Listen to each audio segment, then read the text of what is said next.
ISKCON আসলে সনাতনীদের কোনো সংগঠনই নাই, এটা একটা আন্তর্জাতিক গোয়েন্দা সংস্থার এজেন্ট এই চিন্ময় কৃষ্ণপাদের সংগঠন ইসকন। আপনারা জানেন গতকালকে হিন্দু জাগরণী সংস্থার যিনি প্রধান চিন্ময় কৃষ্ণপাদ বা প্রভু, তাকে যখন গ্রেপ্তার করা হয় রাষ্ট্রদ্রোহী মামলা দিয়ে, সুতরাং তিনি একজন রাষ্ট্রদ্রোহী মামলার আসামি, তাকে গ্রেপ্তার করবার কারণে চট্টগ্রাম কোর্টের সাইফুল ইসলাম আলিফ ভাই, যিনি তাকে হত্যা করে এই চিন্ময় কৃষ্ণপাদের অনুসারীরা। কারণ তিনি একজন অপরাধীকে গ্রেপ্তার করবার কারণে যদি আমাদের দেশের কোনো আইন সংস্থার ব্যক্তিকে, এমনকি কোনো একজন অ্যাডভোকেটকে যদি জীবন দিতে হয়, এর ধিক্কারজনক ব্যবস্থা আর হতে পারে না। কারণ আপনারা জানেন যে চিন্ময় কৃষ্ণপাদ একজন আন্তর্জাতিক এজেন্ট, সে এদেশে সাম্প্রদায়িক সম্প্রীতি বিনষ্ট করে ফ্যাসিস্ট সরকারের রেখে যাওয়া কাজগুলো বাস্তবায়ন করার চেষ্টা করছে। এমনকি এই দেশে ফ্যাসিবাদকে আবার কায়েম করবার জন্য বা আবার আওয়ামী লীগকে ফ্যাসিস্ট সরকার আবার নিয়ে আসার জন্য সমস্ত ষড়যন্ত্রের মূলে এই চিন্ময় কৃষ্ণপাদ।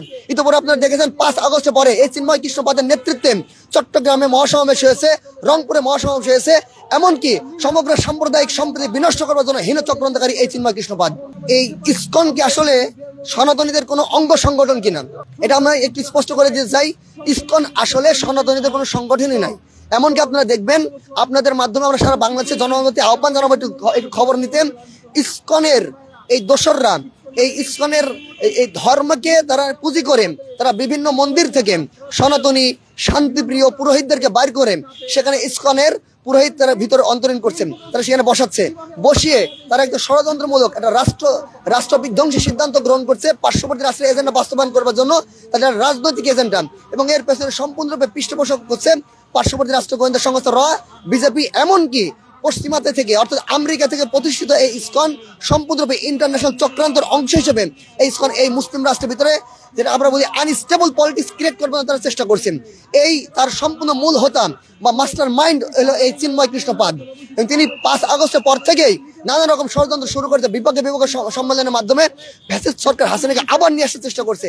তিনি আসলে কোনো ধর্মীয় সংগঠন নয়, এটা একটা আন্তর্জাতিক গোয়েন্দা সংস্থার এজেন্ট এই চিন্ময় কৃষ্ণপাদের সংগঠন ইসকন। আসলে ইসকন যদি সনাতনীদের কোনো অঙ্গ সংগঠন হতো তাহলে আমাদের সাম্প্রদায়িক বিনাশের সম্ভাবনা থাকতো, সনাতনের মনে কষ্ট পেত। ইসকন তো কোনো সনাতনী সংগঠন নয়, তার তো এদেশ কোনো অঙ্গ সংগঠন নয়। ইতিপূর্বে আপনারাও শোনেন নাই, আমরাও শুনি নাই। সনাতন ধর্ম তো আজকে থেকে এদেশে প্রচলিত নয়, আমরা জানি সেন আমল থেকে এদেশে প্রচলিত ইসকন এই সনাতন ধর্মাবলম্বী এদেশে।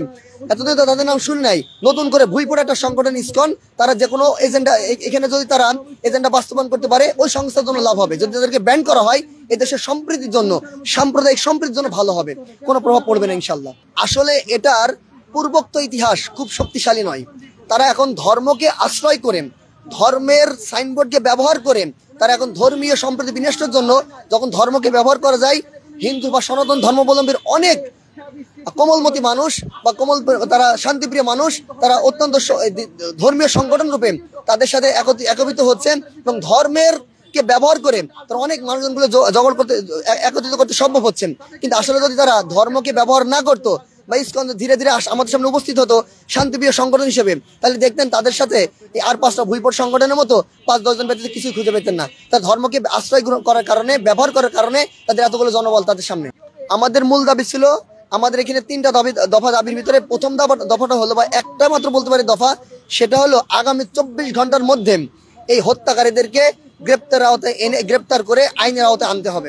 নতুবা যেহেতু চিন্ময় কৃষ্ণপাদের অনুসারে তাকে হত্যা করেছেন এবং এই সাথে চিন্ময় কৃষ্ণপাদ জড়িত, সুতরাং তারা আরো হত্যাযজ্ঞ চালাতে পারে, সাম্প্রতিক সম্প্রীতি বিনষ্ট করতে পারে। এই জন্য 24 ঘন্টার ভিতরে গ্রেপ্তার করে সাম্প্রদায়িক সম্প্রীতি রক্ষা করবার জন্য আমরা আইন শৃঙ্খলা রক্ষাকারী বাহিনীর প্রতি আহ্বান জানিয়েছি, সরকারের প্রতি আহ্বান জানিয়েছি।